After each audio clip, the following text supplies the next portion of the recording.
Hello বন্ধুরা, আমি এসে গেছি আমার রান্নাঘরে। দেখো, আমি আজকে ইলিশ মাছ রান্না করব, ঠিক আছে? এটা পদ্মা নদীর ইলিশ। তাহলে তোমাদের আমি একটা ছোট্ট করে পদ্মা নদীর ইলিশের গান শুনিয়ে দিই, ঠিক আছে? তাহলে শোনো। বাংলাদেশের মেয়ে রে তুই, হেল্লা দুল্লা যাস, একবার ফিরা তাকাস, লাগে ঝাকাস, পদ্মা নদীর ইলিশ খাইয়া রূপখানা তুই বানাইছিস ঝাকাস। বাংলাদেশের মেয়ে তুই, হেল্লা দুল্লা যাস, বাংলাদেশের মেয়ে তুই, হেল্লা দুল্লা যাস, একবার ফিরা তাকা, একবার এই দিক তাকা, তোকে লাগে ঝাকাস। বাংলা পদ্মা নদীর ইলিশ খাইয়া রূপখানা তুই বানাইছিস ঝাকাস। বাংলাদেশের মেয়ে তুই, হিল্লা দুল্লা যাস, একবার এই দিকে তাকাস, লাগে ঝাকাস। পদ্মা নদীর ইলিশ খাইয়া রূপখানা তুই বানাইছিস ঝাকাস। হ্যালো বন্ধুরা, আমি আজকে বানাবো পাতলা ইলিশ মাছের পাতলা ঝোল, কাঁচা লঙ্কা দিয়ে, কালো জিরে ফোড়ন দিয়ে। না সরি, আমি আজকে বানাবো ইলিশ মাছের সর্ষে বাটা, ঠিক আছে? আজকে পাতলা ঝোল বানাবো না, ওই দিন বানিয়েছিলাম, আজকে বানাবো সর্ষে বাটা। সরি, ভুল বলে ফেলেছিলাম, ছাড়ো। তো তোমরা দেখো, আমি ইলিশ মাছের সর্ষে বাটা বানাচ্ছি। পাতলা ঝোলও হয়, ভাপা হয়, অনেক রকমের হয়। তো আমি আজকে বানাবো পাতলা সরি, একই ভুলে যাচ্ছি। আমি আজকে বানাবো সর্ষে বাটা। তাহলে তোমরা দেখো, আমি আজকে ইলিশ মাছটা বানাচ্ছি, ঠিক আছে? তাহলে এবার কড়াইটা বসিয়ে দিয়েছি, সর্ষে তেল দিয়ে বানাবো।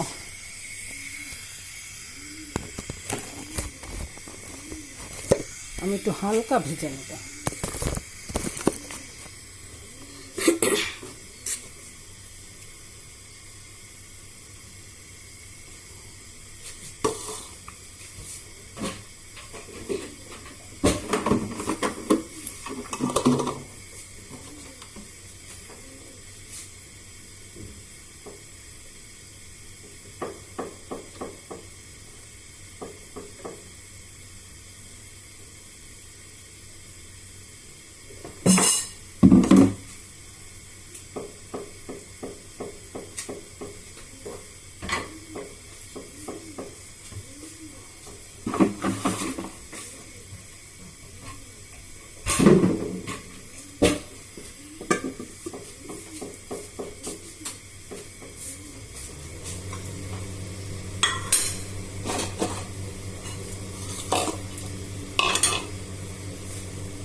দেখো, আমি নিয়েছি সর্ষে আর কাঁচা লঙ্কা,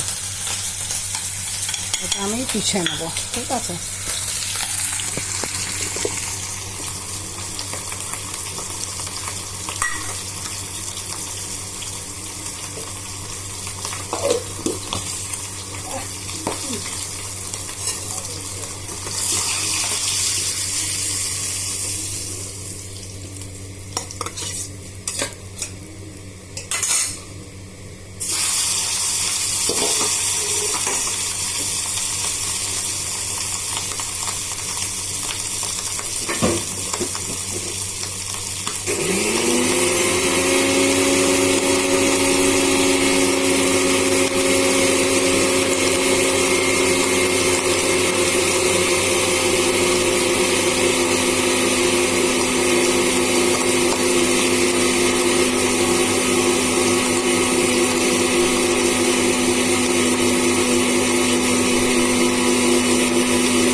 সর্ষেটা দিয়ে দিচ্ছি।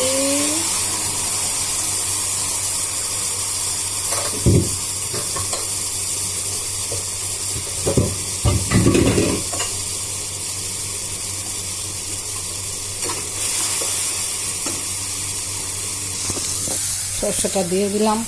এবার একটু সর্ষেটা হালকা ভাজা ভাজা হোক, তারপরে মাছটা দেবো, ঠিক আছে? সর্ষেটা ভাজা ভাজা হচ্ছে, আমি দেবো এতে কাঁচা লঙ্কা, একটা দিয়ে দেবো কাঁচা লঙ্কা, পরে দিচ্ছি কাঁচা লঙ্কা, ঠিক আছে?